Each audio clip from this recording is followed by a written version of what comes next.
Hey guys, my name's Gracie, and today we're going to talk about the infamous story of Dr. Jekyll and Mr. Hyde. And with that story, they just had two different personalities, but they were one person. And I was going to share the story that's actually related to this. Like, it's a good example of how they were. I don't know if the story is true or not, but I know that for a fact that people have told me this for years, and I thought it was really interesting, so I just wanted to show it. It's about this guy, and he's really nice. He's charming. Everyone likes him. Well, at night, he's actually like a different person. He's sleepwalking and going in these homes and killing people, and it's just very bizarre. Well, this guy, he's ordinary. He was nice. Everyone liked him. He had no problems with anybody. Well, at night, these murders were happening in the same city, and these police had no idea who it was. There was no evidence except DNA, but, they couldn't have anyone to test it against. There were no suspects. Well, this guy was like, I can't believe, people are doing that. Like, that's horrific. Like, how could you kill someone? Well, throughout the nights, the weeks have went on, they haven't found any suspects or anything, and they were just saying how he was he was really sleepy, had cuts and everything on him. He had scratches, he saw spots of blood on him. He just didn't understand what was going on.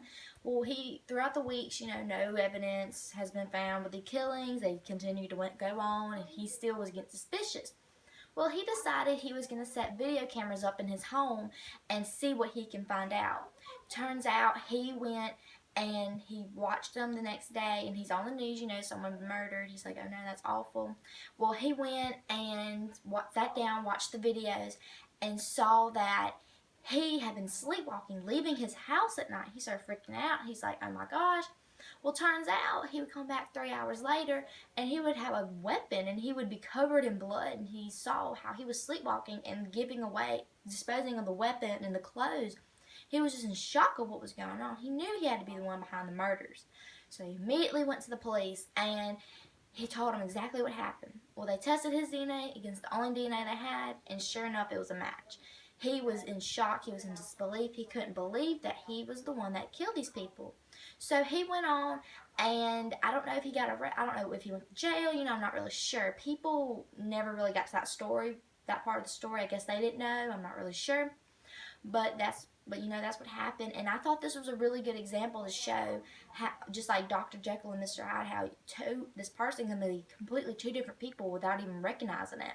And it was just really abnormal. Like, people couldn't believe that he was the one doing this, but in reality, it was just another personality. And I thought that this was to be a good story.